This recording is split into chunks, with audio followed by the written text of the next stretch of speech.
Hey guys, I'm Pixel Dan, and this is a review of the Mattel DC Comics Unlimited, The Flash. Once again, Mattel is producing some of those core DC Universe characters done in their new 52 costumes.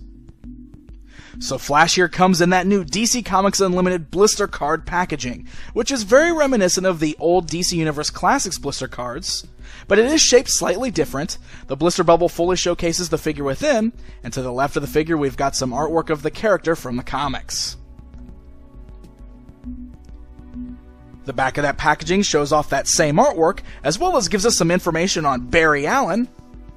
And then on the right hand side you can see some shaded out images of both Hawkman and Superman, who are both also available in this first wave.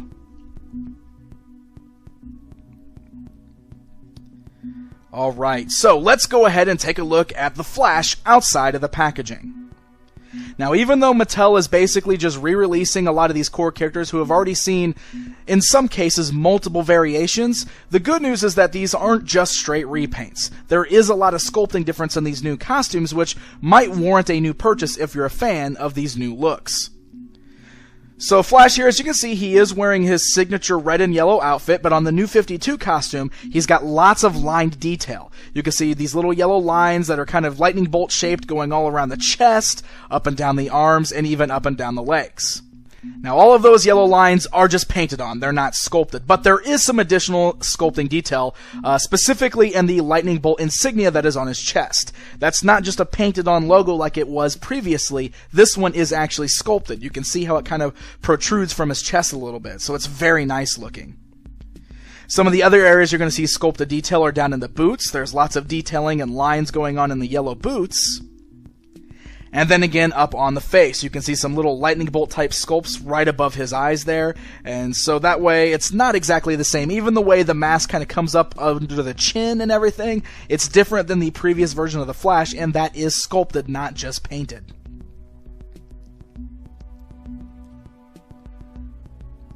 Alright, so let's go and take a look at the articulation on this guy. That is pretty much exactly what you would expect from a DC Universe Classics figure. The head is able to turn both left and right, slightly move up and down. You have ball-like joints at the shoulders, allowing for a good range of motion. Swivel at the bicep, single joint at the elbow, swivel at the wrist. You got the torso cut articulation as well as the waist swivel.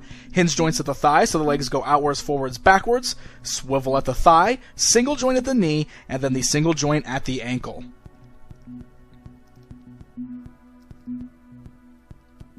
Now, Flash here does come with a few accessories, which you might have seen him sporting at the very beginning of this video here. If you notice on his back, he does have a giant gaping hole with little plugs on it.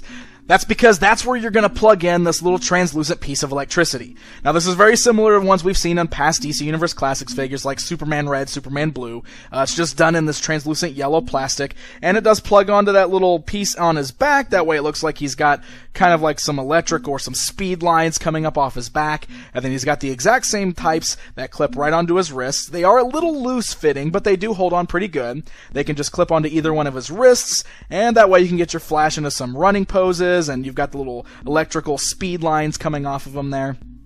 I don't know. I understand what they were going for with this, and it's cool that they included some extra accessories, but it's just not really working for me. I think I will actually be displaying this Flash without the electricity bolts on him. Alright guys, it's comparison time! Here's the new 52 Flash standing alongside one of the previous versions from the DC Universe Classics line. That way you can get a good look at the sculpted difference between the original comic book costume and the current comic book costume.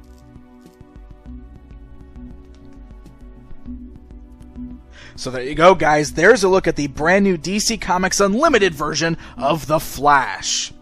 Again, there's a lot of good new things going on here to warrant an additional purchase of the same character, especially if you're a big fan of The Flash or you're a fan of the new costumes in DC's New 52. This New 52 version of Flash should be hitting stores soon and is available for pre-order on many of the online stores. So happy hunting, and until next time.